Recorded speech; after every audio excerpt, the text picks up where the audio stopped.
Hello, everybody. This is Gene King, and this is a new episode of the Mediums, Messages, and More podcast. On today's episode, I want to take a look at and discuss an emerging trend in public relations that I have been witnessing firsthand in the work that I've been doing with clients across industries, as well as I would say in the last month and a half, having different conversations with folks, former colleagues that are at different companies, CEOs of companies that are friends of mine or were former clients or that I had worked in house with over the years. I've talked to a lot of people over the last 90 days and then my own experience in that same time frame, although I've seen it building really since January, but it's really starting to emerge now. And that is that it really seems that public relations is on the eve of another resurgence. And there's multiple factors that are playing into this. So I just want to go over some things and share with you what I've been seeing and what the industry is saying and so on. But in general, you know, PR uh, traditionally has always been a somewhat volatile field um, to work in. And it's also one of those budget lines that always seems to be sacrificial for corporations or just organizations in general. When things get tight, when things get a little dicey, whether it's internally, it's at a macro level, economically, in a country, in an industry, and so on. Public relations always seems to get a little bit um, on the forefront of job cuts and budget reductions. And yet, when things get really bad or companies start to really get squeezed, it's also one of the first things that comes back and is invested in. And so I've seen that over the years. It's not a surprise. It's one of the trademarks of the business. But what I'm seeing today is interesting in the sense that I'm watching organizations in different industries, different sizes, who have invested a lot in marketing and in advertising begin to pivot to public relations. And the input and the feedback that I have received is very interesting, but it goes along with sound business strategy. So today we're going to take a look at the resurgence of public relations, and I'm including media relations within that, and look at why this is occurring at organizations, mostly because of the growing cost of advertising, and specifically digital advertising, and the declining returns for it and the continued frustration that executives are sharing about the vague data and the black hole of digital advertising that persists, including not having full confidence that your investment is going to return with clear performance metrics, as well as conversions into sales, or at the very least, higher brand visibility. And then the brand safety issue, which continues to grow and continues to be a source of frustration and caution for executives who remain concerned that their digital advertising efforts are really a landmine where their brand, their messaging, the brand's values will be placed alongside objectionable content or content that is objectionable and contradictory to their messaging, to their brand, their values, or on websites that they want nothing to do with, right? So, this is in a nutshell what's going on out there. And the result of this is that leaders are are seeking better economics and performance on their investment. And when they're pivoting to PR, it's because they realize or are realizing that they have more control overall over their messages, their brand, the optics. There's clearer KPIs and performance metrics that they can, at the very least, have a little bit more confidence in, if not a lot more confidence in, actually. And this is resulting in the creation, the expansion, or the rebuilding of public relations and media relations programs um, at organizations. So, when I'm talking about public relations, I just want to make sure that I clarify that to me, public relations uh, not only includes um, your traditional media relations efforts for earned media, but it can also include community relations, business relation, partner relations, government relations. Often a lot of those things are segmented and they're specialized in especially in very large organizations. But so when I'm talking about PR, though, I'm really talking about an all-encompassing uh, department where public relations is communicating the brand, communicating the messages. It's multi-channel. It's multiple audiences and methods. So it's really, really by necessity that in this environment where advertising is becoming less reliable and consequential as the costs to participate keep rising and the returns are increasingly viewed as underwhelming. And legacy media, and by that I mean your over the air, free broadcast, think of ABC, CBS, NBC, or print, whether it's daily newspapers, weeklies, monthlies, quarterlies, um, legacy media, and let's throw in radio, by the way, too. Of course, radio is still taking in hundreds of millions of dollars, although it's hard to believe, but it is. Um, uh, Mostly on the FM side, of course. But legacy media, of course, is suffering, right? And it's in its waning days of influence and really being the highest profile uh, channel of or segment of media, right? But even though it has far less viewers and far less readers today, it continues to be very expensive, relatively speaking. And that has moved marketing and advertising, of course, to digital. And when digital advertising emerged, um, and of course, it's the natural beneficiary of the declining legacy media, but the digital advertising dominance was initially seen as a marketer's dream. And it was seen as, the latest and greatest solution to really get the performance metrics and the message and the brand directly, efficiently to your target audience, as well as a broad stroke for wide campaigns, national campaigns that weren't so audience specific. And whether it was tablets, phones, all the hardware like virtual reality sets or gaming consoles, right? This was seen as the most cost effective, efficient way to get your marketing and your advertising out there effectively.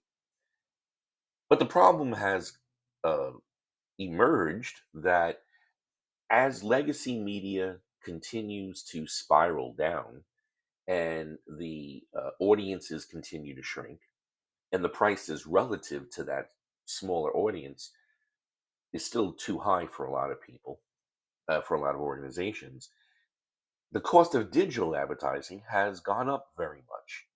And one could argue this is simple supply and demand. Legacy media, television, radio, print is becoming like AM radio, right? So the money, the audiences are going online. They're going to social, they're going to streaming, they're going to online. So therefore, you can charge more. And that's the problem, though. A lot of digital media destinations have done that. And now the squeeze is on to the point that a lot of small and mid market organizations are now finding themselves literally at a crossroads where their budget allocation for digital advertising cannot keep up with the rising costs. And forget about the top ranking elite, if you want to call it that, performing digital websites. Those websites now online have now become like the New York Times back in the day, or the Wall Street Journal, or Time Magazine, or the CBS television network, where, they are now charging enough for investment that either organizations can't afford it, or now they're being very, very careful because of the investment that is required. And yet, for that investment, there's really just growing questions and frustration, or even just dissatisfaction outright of the performance. So, in the digital landscape, advertisers are looking for alternative outlets, smaller websites. They're looking for media that may not be quote unquote mainstream because of cost. But the problem with that is here comes your reputation management for your brand. And often there's a lot of issues in the digital world when it comes to advertising that still is being addressed, not being addressed quick enough for a lot of marketers. So, I talked about the black hole experience in digital advertising. Well, in addition to your brand reputation uh, concerns about having your advertising next to objectionable content that doesn't mirror your organization's values or messaging, or websites that you had no intention to advertise on, you may not even have known about, and yet your ad is there, and now you're associated with it. In addition to all of that drama, we're still in a world where digital advertising metrics are still falling short for executives in producing tangible data that is something that you can take to the board, you can take to your investors and shareholders, and you can say outright, this is the return that we're getting on it. And now that has always been an issue. That has always been an issue. Back in the day when print media was enormous and really had a monopoly outside of television. um, you could easily spend 50,000.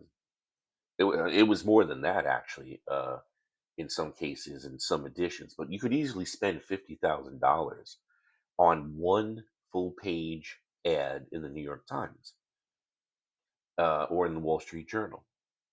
And my background, my roots are in journalism, in print. I worked for newspapers, and I clearly remember I clearly remember a moment when I was on my way to cover a city council meeting, and I took the local subway to get to City Hall.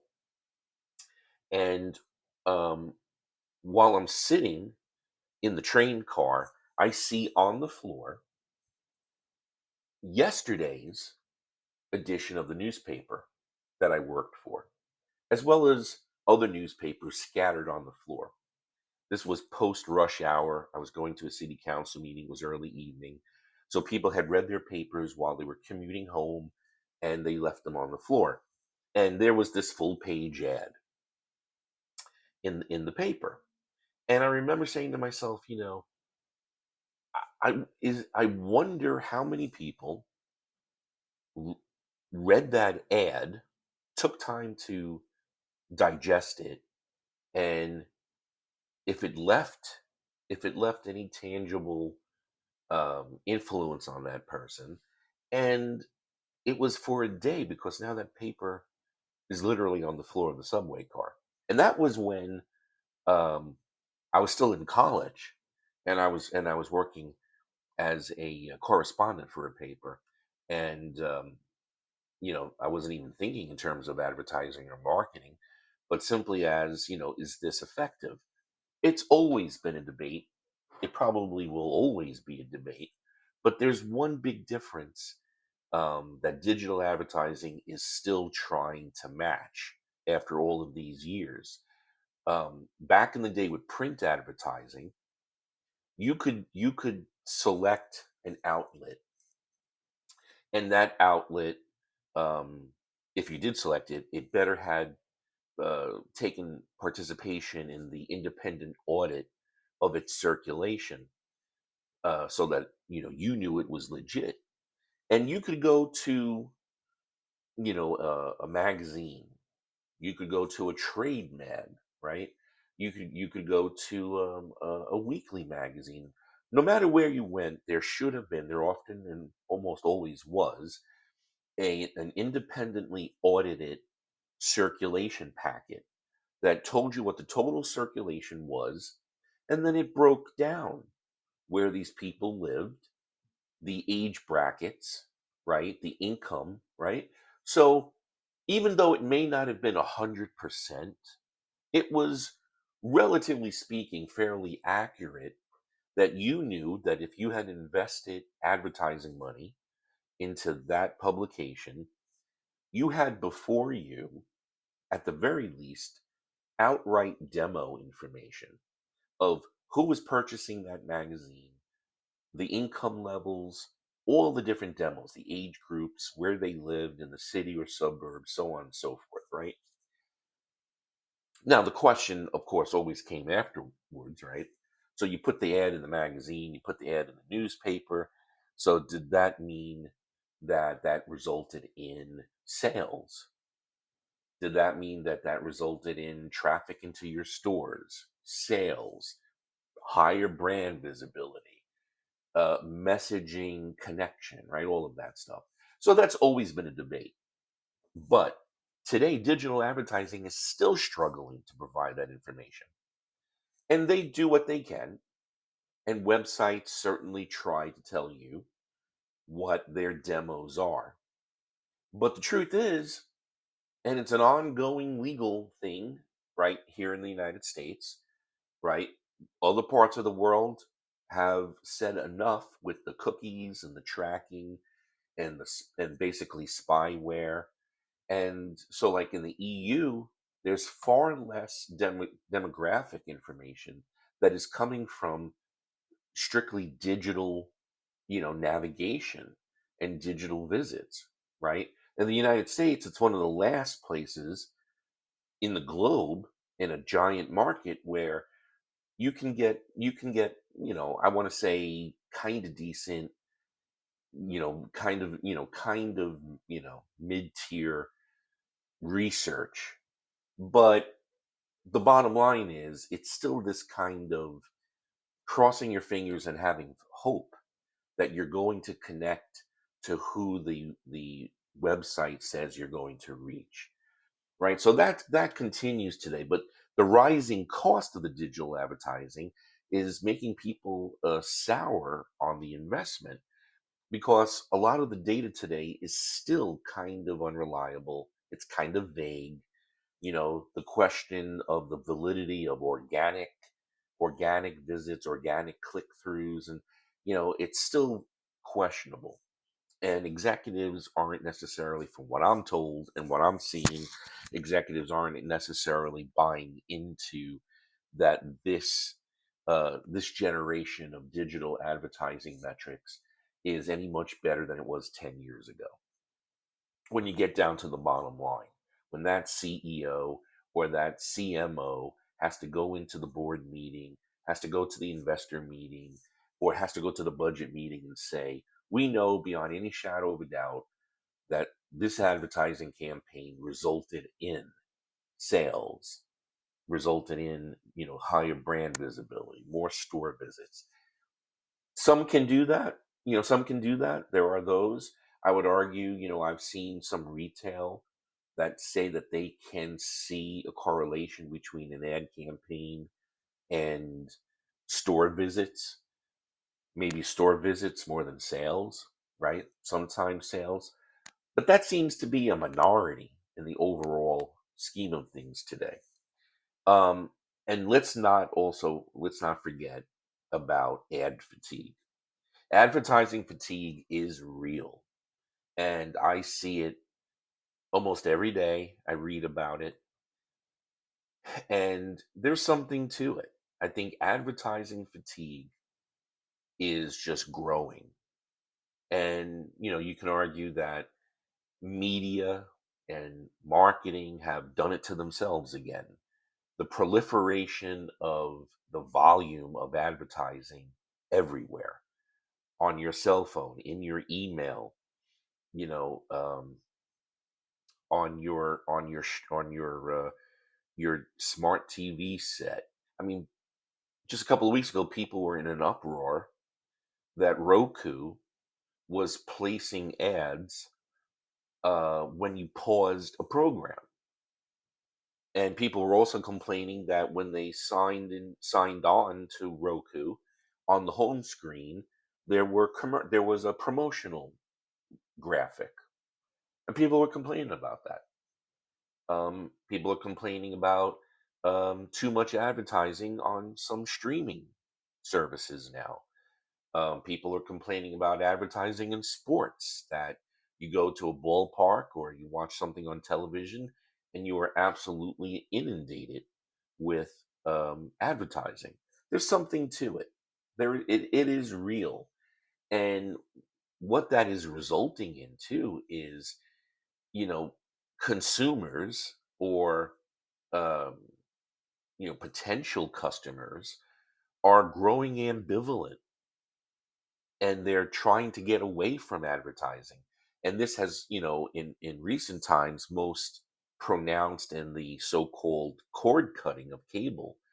Um, and that might have had something to do with it, when the first generation of streaming services were really touting either no advertising or very low advertising.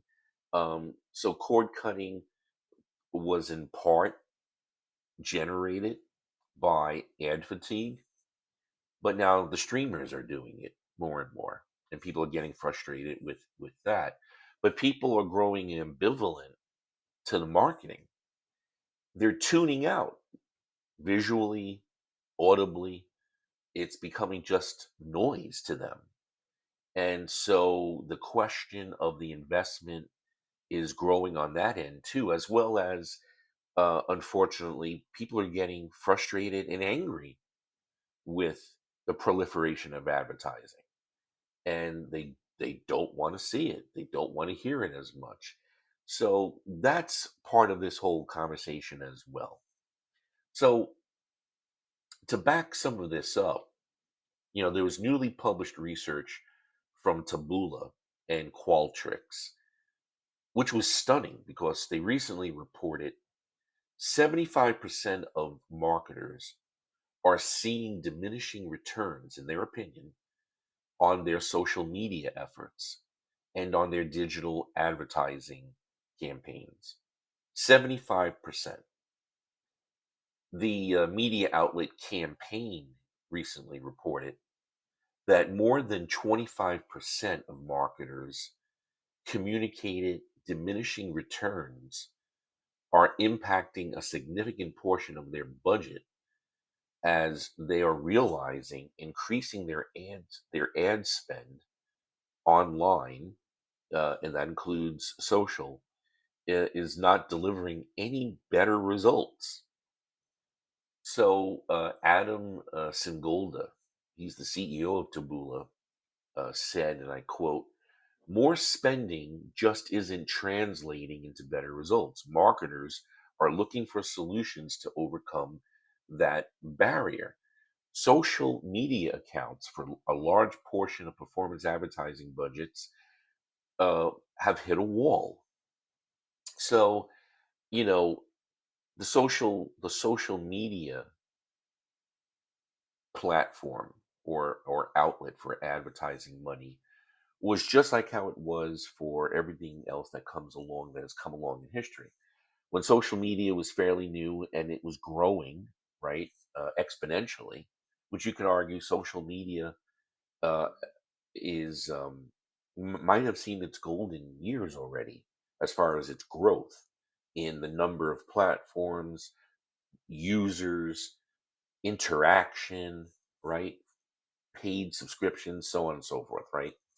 So over the last several years, and especially during the COVID years, social media and influencer marketing as a byproduct of that really took off. And again, this was the latest and the greatest solution for marketing and advertising and for brand visibility was to uh, invest money into personalities that were on YouTube. They had their own YouTube channels. They might have had their own podcasts, a combination of both. They were targeted targeting a specific audience or a demo. And a lot of it was lifestyle, right? So these influencers projected that they lived a certain way, they represented a certain group or a certain philosophy of life, right? Whether it was health and wellness or fashion, whatever it may be. And for a while, and as I said, especially during the COVID lockdown period, there were returns because that was the easiest way to get visibility. Having said that, what a lot of those advertisers were simply going on were if an influencer and his or her channel had 2 million, 3 million subscribers or viewers, right? Or if every episode that they recorded would have an enormous amount of views, and it maybe wasn't even necessarily on subscription numbers. But after COVID ended and the lockdown ended, something interesting happened, and that was that a lot of influencers and their marketing performance started to wane, and the return on the investment for businesses was no longer about getting the brand out there, getting the brand messaging out there during a time when people couldn't go out. There was nowhere to go. So you had to stay home. Once things kind of got back into normal routine pre COVID, where stores, restaurants, reopened, cities reopened, um, events started to be scheduled again, sports started being played again, what have you, right? Tourist destinations reopened, vacation spots reopened. When the world got back to fairly normal, which some would argue we're not there yet completely, and who knows if we ever will be, but um, the investment in the social media and influencer marketing segment was no longer about let's spend money on a channel that we know has 4 million subscribers or an influencer to hold up our product or pitch it because every video has 50 million views, right? It turned more into, okay, what's the sales conversion rate? What is the volume of store visits, right? Is there any tangible proof of greater brand visibility? Once that started to happen, right? Once that started to happen, investment in influencer marketing and social media started to be questioned more, to a point where we are today, where there's a lot of dissatisfaction with it, and that um, the investment is being highly questioned now and pulled back because, again, the performance metrics are just not there. There are always outliers. There are a small group, and I commend them. There's a small group of influencers that remain on YouTube that not only continue to have sustained high volume of video views and subscribers, but they do a good job pitching their sponsors, and it gives enough of a performance metric that they're comfortable doing that. But that's becoming fewer and fewer, and really is is becoming relegated, unfortunately, to those personalities, those media personalities that, have names already. They're not necessarily, developed, independent creators who they shined on YouTube and they didn't have a career in media before that. We're seeing a pivot in social media, in podcasting, and in influencer marketing, where any money that is being spent is now going back to the name personalities who worked on the broadcast networks, who worked on cable, right? Who've been working in print forever, right?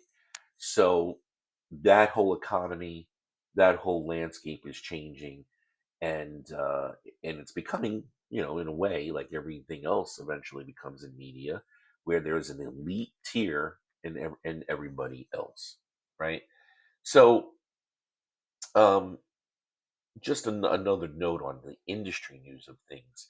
The research firm Guideline reported recently that uh, its industry survey indicated that advanced bookings for April and May were up just about 2%.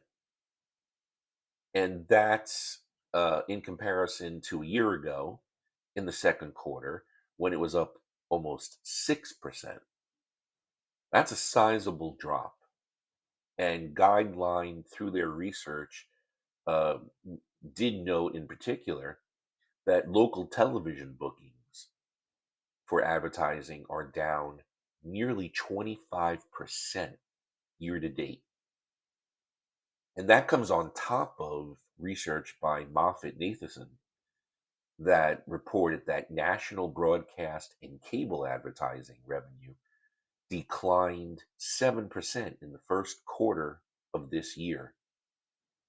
So obviously, advertising is starting to dry up as far as the spend goes. The only area of growth in spending right now is on streaming. It's not even social media, it's not influencer marketing, it's streaming. Streaming is the bright north star right now, where advertising revenue in the first quarter of 2025 was up more than 25%. But to put a little, you know, to put a little bit of metrics on that stat, PwC reported recently that although internet advertising um, has increased, it's only the largest companies that are accounting for the overwhelming majority of the spend increase. And they pointed out that most of the increase in advertising so far uh, were for companies that they ranked 11 to 20 in spending. If you go out of that, you don't have any spending increase. So it's the big guys, it's the large corporations that have the capital, have the infrastructure, have the wherewithal to spend that are spending. But take them away and there's nothing going on. Interesting. So going back to public relations, everything that I've just shared with you is to point out the reasoning behind the pivot to public relations. And the public relations industry is truly on the verge of a renaissance. Executives, and I'm talking about from the top CEO suite down, are realizing that tried and true traditional public relations is an investment that they can get behind. It can be long term for a lot less money, and they have a lot more control over it. And it's also easier to not only support budget wise, but organizationally, and to see some performance metrics that make sense for them. So let's get into that. Now, why is pivoting to building, rebuilding, or expanding public relations and media relations programs the smart play today? Let's start off with the cost. It is simply overall more cost effective. And that's across the board.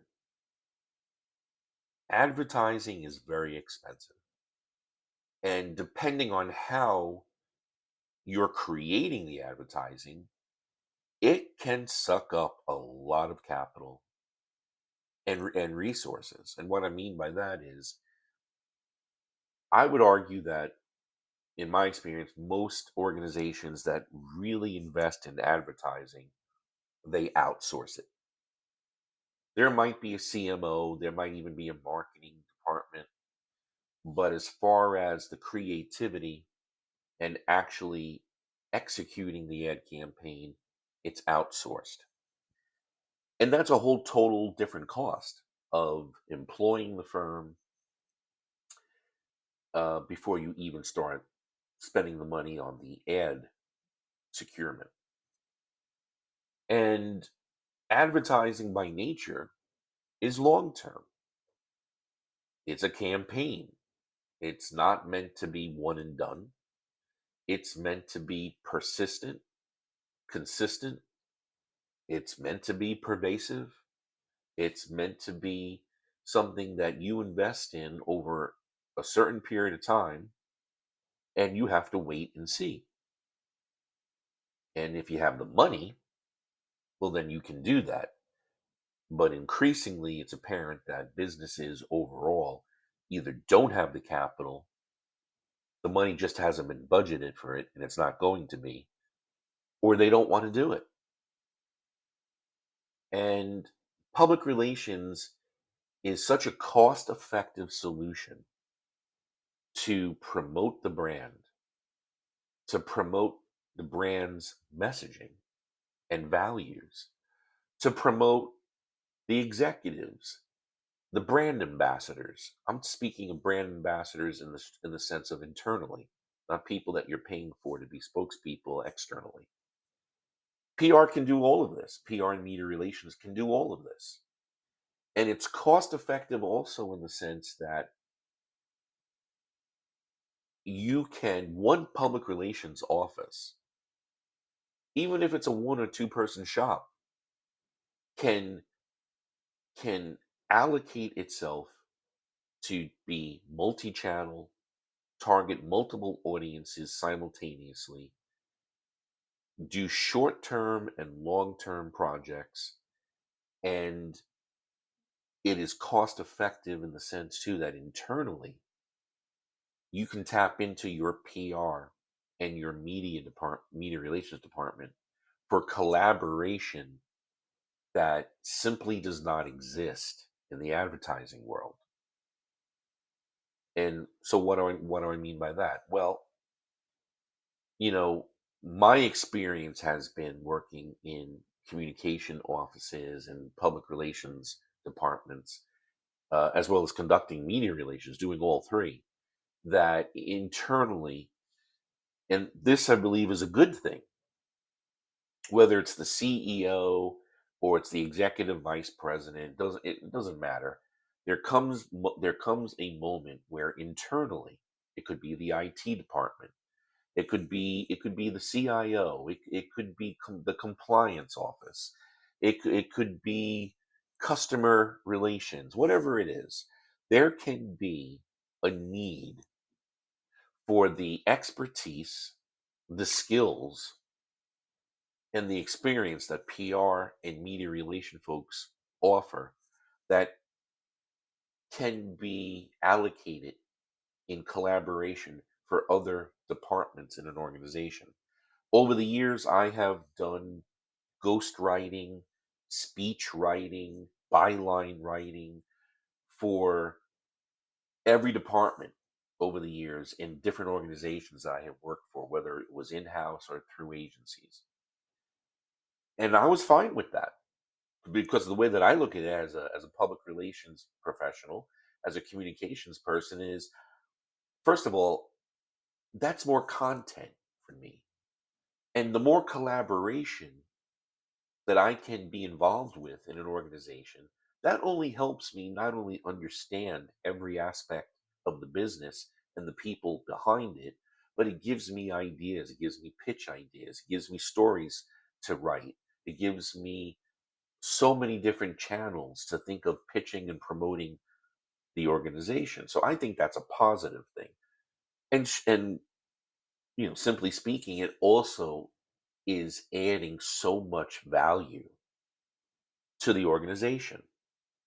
And today, with today's economy, the stress that a lot of organizations are feeling economically, the temptation for organizations to job cut because they look at their ledger and honestly they see a lot of specialization, right? There's not a lot of adaptability, there's not a lot of flexibility, there's not a lot of collaboration potential in other areas of the company. So unfortunately, when things get tough and cuts have to be made, you know, a PR department that is not only performing in its, assigned duties, but is a go-to source for support for other parts of the company is very valuable today.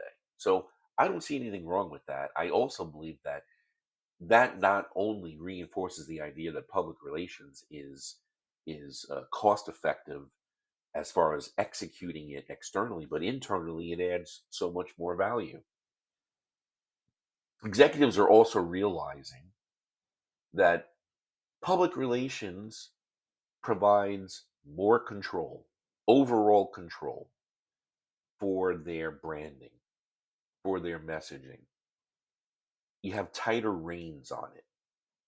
You have a lot more control over your brand distribution and channels, and it's easier to manage.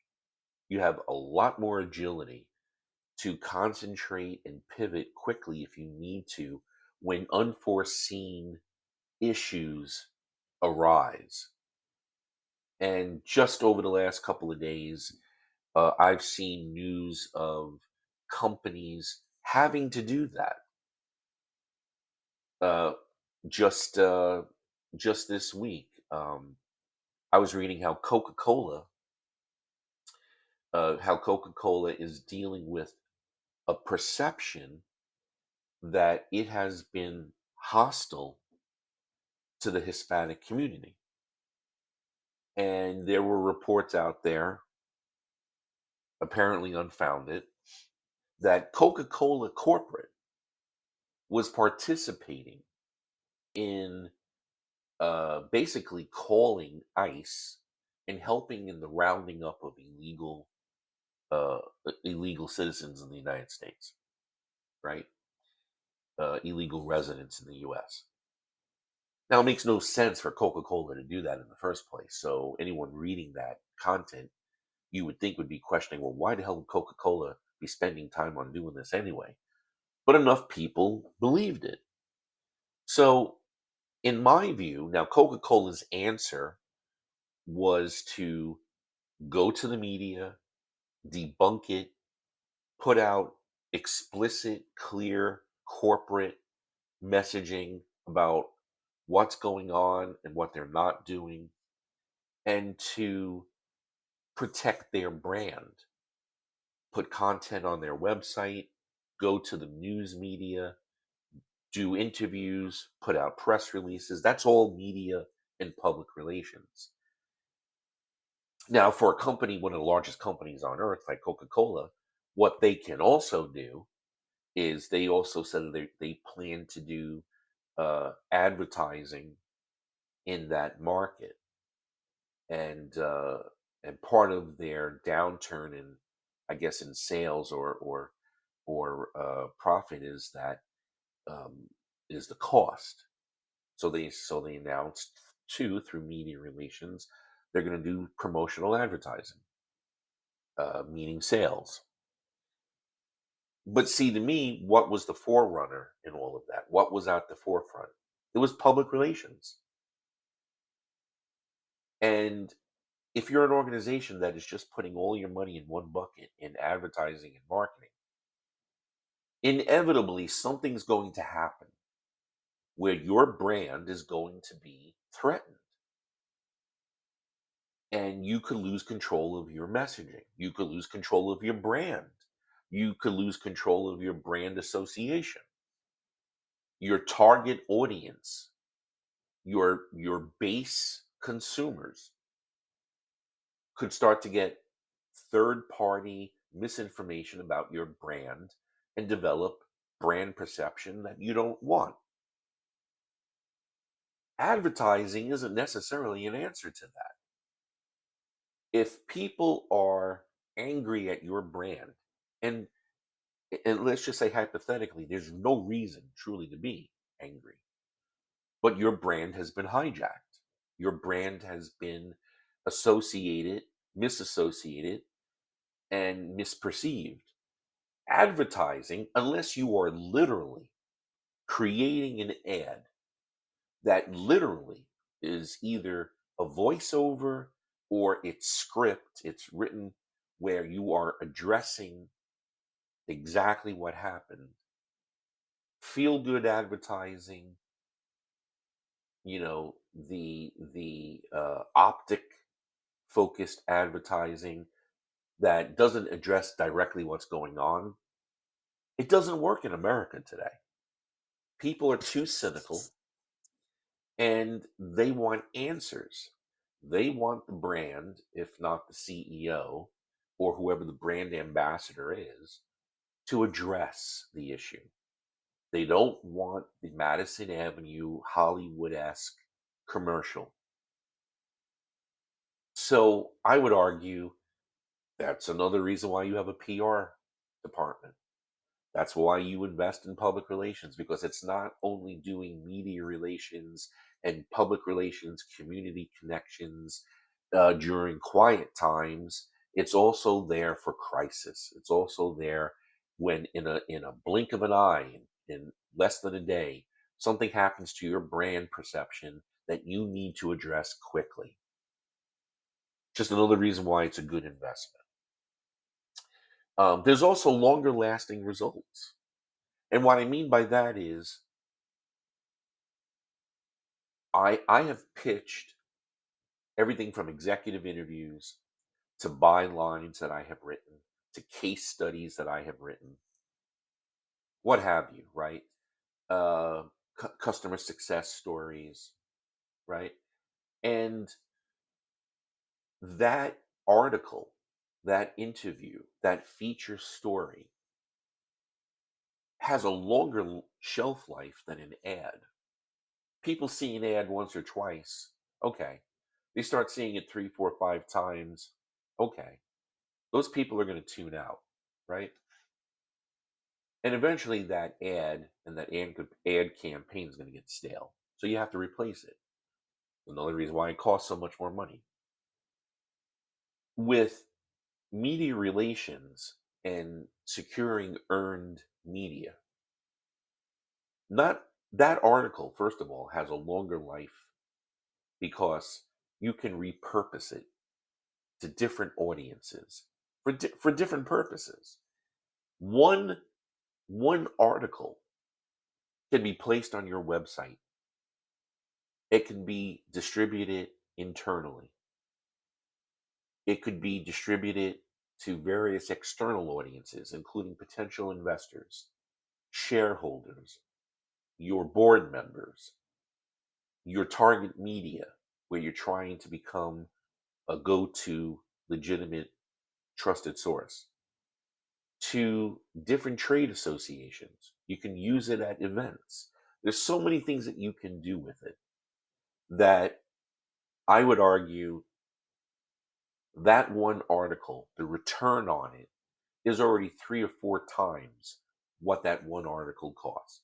I'm talking about earned media right now. So it has longer lasting results and endurance.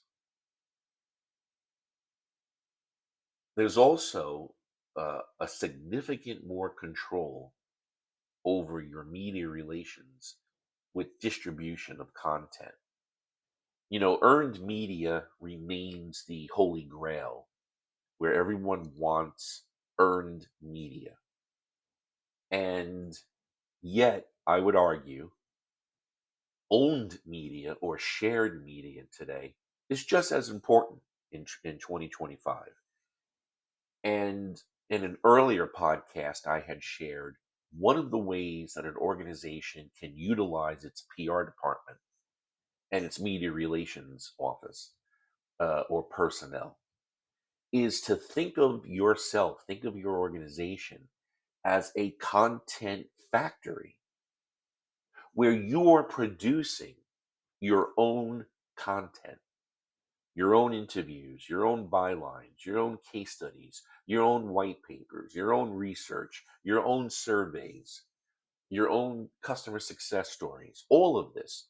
You created internally by default, it's branded, and you can use that to pitch externally for media to get earned media, but you can also own it, put it on your website, offer it in your webinars, mention it in your podcasts.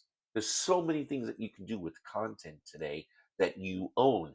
And the truth of the matter is, despite legacy media waning and digital media rising, there are far less elite, I'm going to put in air quotes, mainstream or widely distributed, widely patronized websites where people go to, right? The news industry itself is under a lot of duress.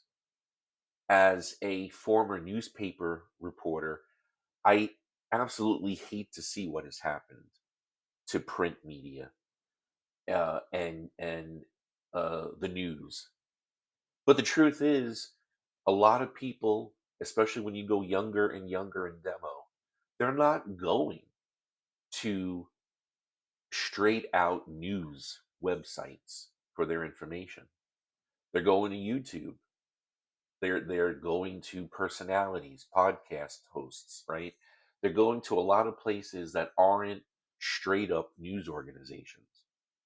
So today, to create your own content, and you can take some of that and you can potentially pitch it, is great.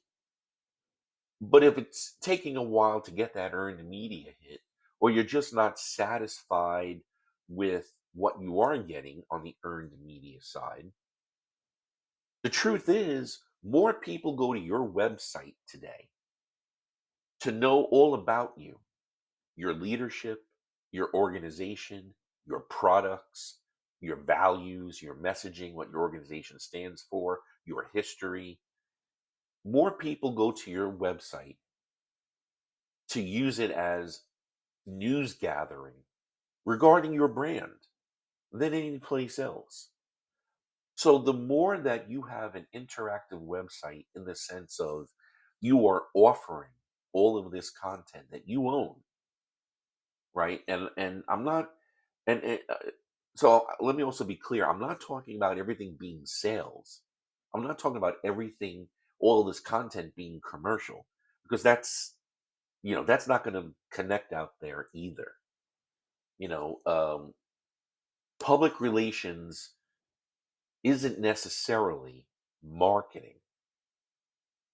You can argue that marketing and public relations are siblings, and they're in the same boat and have ultimately the same goal, but different methods. So definitely want to put out this disclaimer too, that in my opinion, critical mistakes are made when an organization puts public relations and media relations under the umbrella of marketing, and they don't take the time to make sure that they know that there's a difference. Pitching a reporter commercial copy is not going to work. Addressing a crisis with promotional copy and marketing speak is going to be a disaster. There's public relations, there's media relations, and there's marketing. They are different, in the same boat with the same ultimate goals, but they're not the same thing. And that's a critical thing that really needs to be understood by organizations. It's a mistake that in 2025 shouldn't be happening, but it does happen. There's a lot of public relations professionals, there's a lot of media relations professionals who the bane of their existence is that they are either looped into where they are asked or told to be salespeople, and the content that they are asked or told to create or given is commercial. Well, that's marketing, that's sales, that's not PR, and that's certainly not media relations. Remember back in the day when I was dealing with clients at a PR firm that I had to have this message with. Um, I always shared with them what editors told me when I was at my first PR firm, and I was using the content that was given to me before I started creating my own pitches. And the editors would go, "Listen, if you want an ad, you got to pay for it, right?" So that's a whole different podcast, and I've touched on that in previous episodes uh, in the past too, and certainly we'll revisit that again. But getting back to PR and media relations, you know, uh, let's talk about performance monitoring. So, in if you are an organization and you are creating, you're building, or you're rebuilding a PR department, and now you've invested X amount of money, and part of your your goals is for earned media, right? That's going to be pretty easy. That's going to be pretty easy to have a performance metric against, right? Because I think what it basically comes down to is when you get it.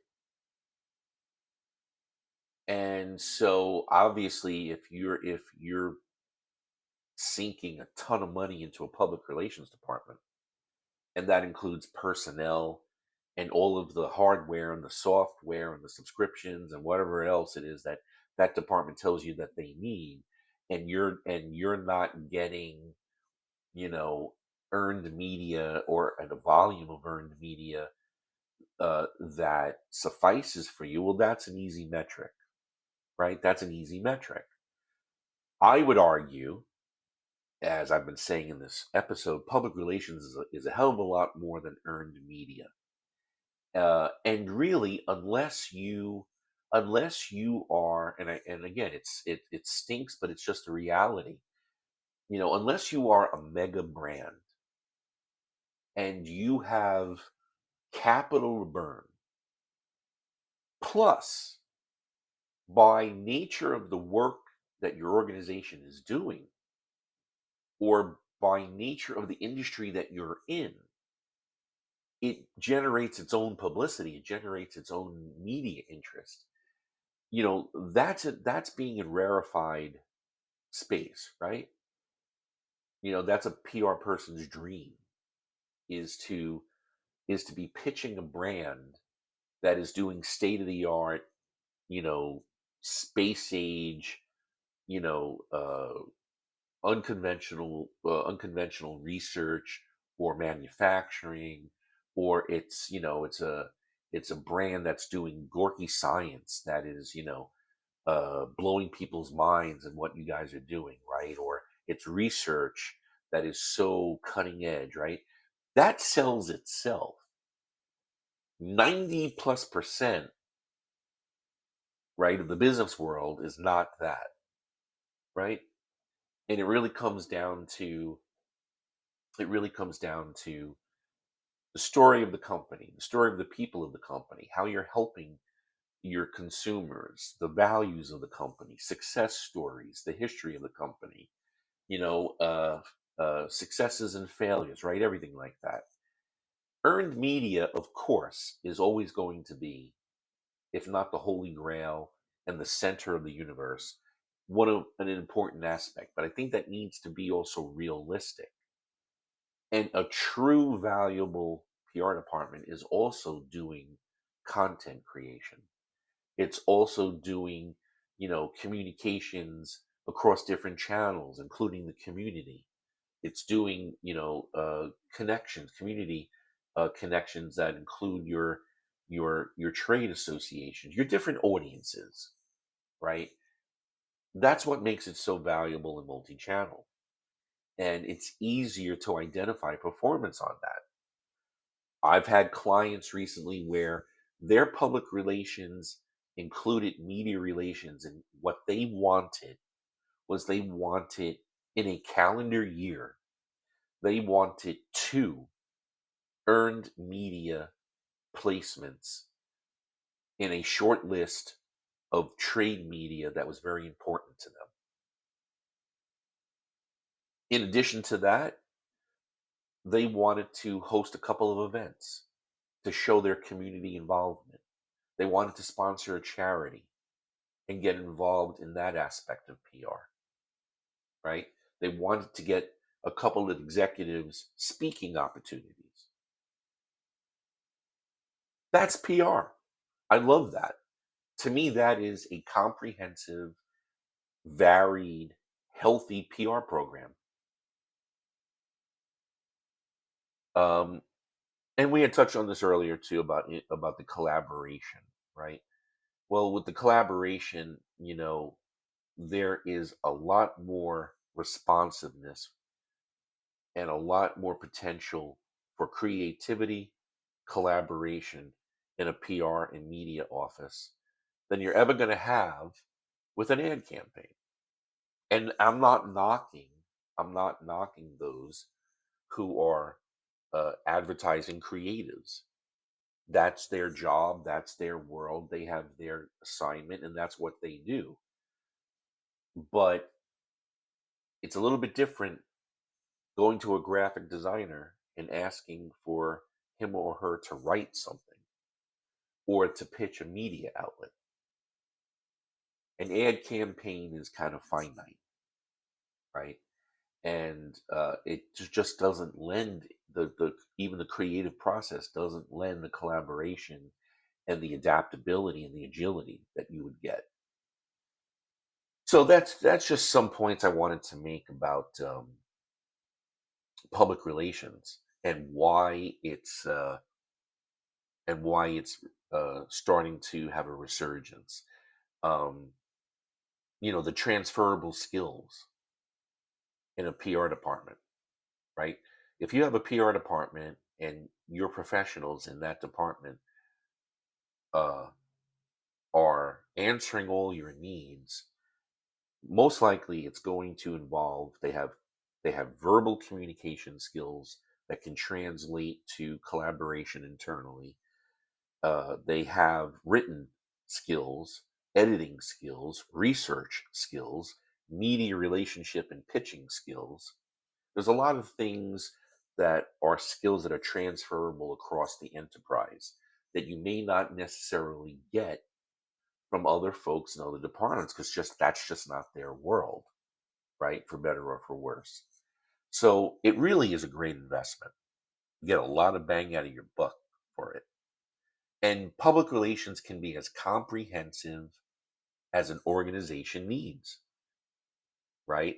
It could be wide ranging external communications that encompasses many different audiences and channels.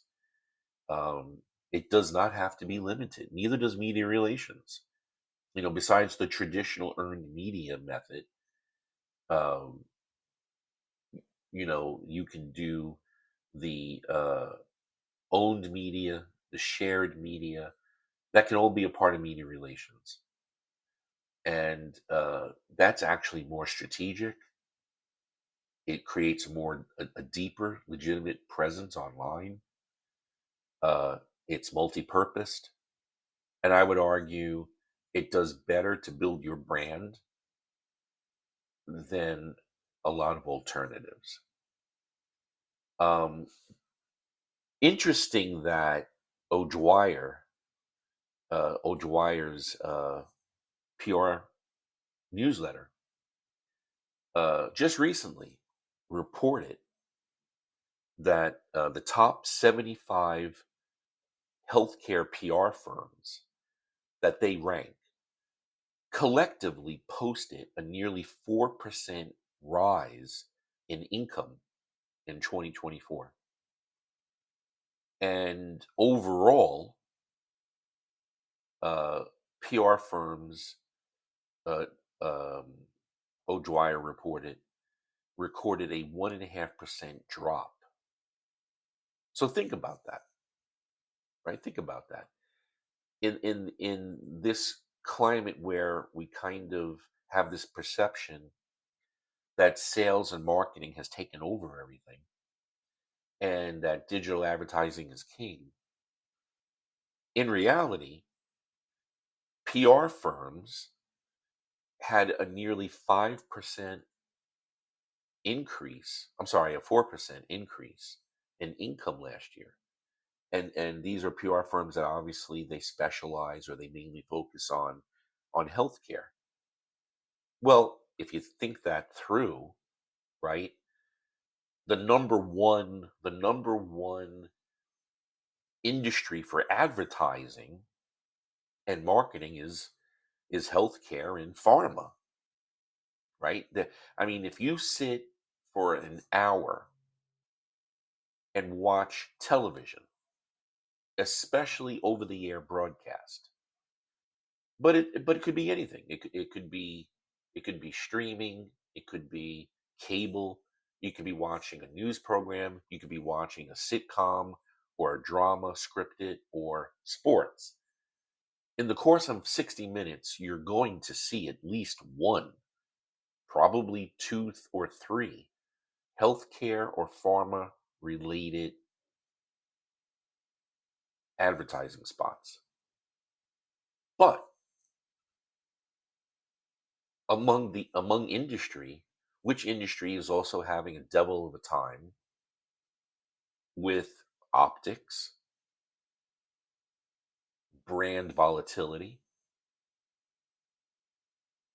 negative PR, right? It's the same industries. So while you see such a volume of pharma advertising and healthcare related advertising, You also see a heavy investment in public relations and media relations. And so I have to give them credit because they also realize, as wealthy as they are, as giant as they are, they know that their brand cannot and will not prosper with just advertising. So millions of dollars are spent on building the brand through public relations, and that includes event sponsorships, that includes media relations and earned media, as well as interviews and case studies and patient profiles and all of that. And so, although we most of us might have a negative view of pharma and healthcare as industries, and we're probably inundated with their advertising efforts, you also got to give them credit that they are industries that also realize the value of public relations and media relations to balance everything and to have depth of their branding. So it's not just an ad that's doing all the talking. Interesting with that. That's good news, that the fact that a segment of public relations is growing. Uh, and I think other industries are going to pivot toward that, for everything that I've discussed on this episode beforehand. So I hope that this was helpful in understanding where I'm coming from with the idea that public relations is uh, experiencing a resurgence. I do believe that we're going to see in 2025 that there's going to be more investment in public relations and all the segments that can include, and that that's going to be a source of brand support that we might have seen either be overshadowed the last several years or be divested. And I think it's coming back. And that's a great thing because it truly is the smart play. Short term, long term, it's the thing to do. And I think executives are realizing that. And just one last thing about public relations and artificial intelligence. AI, my experience has been that AI is the latest and greatest toy. And I've seen this in my career numerous times where a piece of software comes out, or a new, web-based tool comes out, or, whatever, new hardware comes out, and it's always going to be, the noise. It's going to be the drama of the hype and the publicity behind it, and how this is going to change everything. And for some it's it's the end of the world. And then you know there's always that period of time of basically beta testing and experimenting and really diving into just how a business or an industry can maximize that tool. And 8 out of 10 times, it turns out that it's not what it was hyped up to be. It will have its use.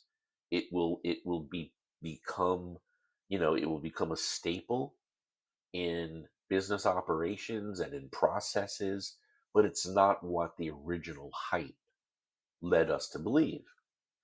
Kind of like the NFL draft every year, right?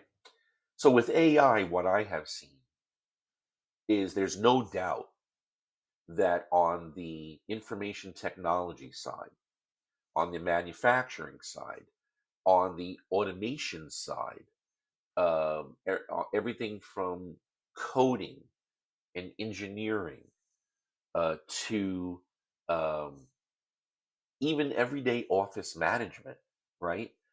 There's no doubt that AI is going to become a very large part of operations, and it is going to replace a lot of things that are either, semi-automated, automated by older programs, or it's going to unfortunately replace staff. What I have seen so far on the creative side, though, and on the creative side, I'm talking about marketing, advertising, public relations, communications, writing, media. Uh, I'm just not seeing that.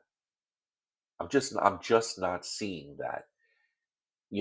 To me, there's just no way you're going to put everything in an AI bucket for your marketing, for your corporate communications, for your public relations, for your media relations, for your writing, for your research. There was an article that I wrote in the fall last year that touched on how there were a couple of media outlets where reporters used AI to help them write their stories. And it was a disaster. And the reason why was because they relied too heavily on AI, on this program. They went autopilot on it, and left to its own, AI is only good. Any AI program is only as good as it has been built. AI is only as good as it has been programmed. AI, competing AI services are only as good as all of the intake that it was given.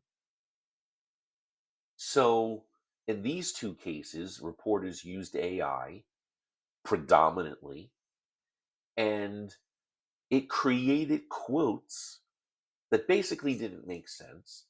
It created quotes from public officials that never said those words. It created quotes that just did not have the tone and personality of the individual. That's a huge thing. Think about speech writing. Think about press releases. Think about all of the writing, case studies, right? Research papers, white papers, case studies.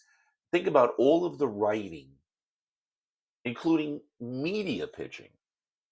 Think about all of the writing that goes into communications and the subtleties, the nuances on tone of speech, the personality of the person who is being attributed the quote, right? Word association that actually makes sense, that doesn't read and sound artificial. There's a reason why it's called artificial intelligence. And my experience has been the clients that I have been working with, as well as executives that I have been in touch with, sharing with me how AI is going. On the operation side of things, it's pretty impressive, um, and it's definitely going to be a source that they're going to integrate into their operations. On everything else, there's a lot of red flags. And maybe AI is not supposed to be that anyway, but people are seeing that on the creative side of things, writing, writing, visuals, um, editing, proofreading, AI is something that you got to be very careful with, you know, uh, including, uh, the dangers of AI giving you copyrighted material or quotes that are verbatim from somewhere else, right? There's a reason why professional PR people, communication professionals, media professionals, are well versed in different styles of writing, in research, in copywriting, in proofreading, right? Validating sources, right? All of this stuff. So the way that I see AI right now is it's going to be a good support tool for creatives. It's going to be a good support tool to help creatives maybe do research that they're still going to have to check, uh, like Wikipedia, you know. Um, but it's going to become part of the process. It's going to be a support mechanism. Is it going to be the end all and the total solution? I don't think so. I really don't think so. I don't see it right now. So what I do see right now is businesses across the board, different industries at all levels, are doing everything they can, basically experimenting to see just how much they can get out of it if it's trustworthy, reliable, and cost effective, like the history of business. So I know it's frustrating for a lot of people right now, but in the long term, I think it's going to be another tool that will help a lot. It will improve over generations, right? But I also think it's also going to become one of those things where it's going to be yet another tool that is going to prove that businesses, organizations need people to monitor it, manage it, execute it, continually, continually interacting with it, especially on the creative side. So that's my 2 cents on that. Anyhow, I want to wrap up this segment of mediums, messages, and more. Just want to remind you that we are on Substack. You can go to substack.com and just type in mediums, messages, and more, and you will see the page on Substack for us. You could also go directly to genekинglive.com, where you will find the Substack area with the archives. You will see the podcast, all the podcast episodes archived, including a embedded podcast player for convenience. There's new articles I've written that's up there. There's a lot of material there, including the YouTube channel. There's a lot there for you to enjoy and to take in, all for free. And if you want to reach out to me, I'm on LinkedIn. You can also reach out to me on Gene King Live. There's an interactive chat, and I will be sure to get back to you. So, for this episode of Mediums, Messages, and More, I thank you for tuning in, for listening. I appreciate it, and we will do another episode soon. Be well.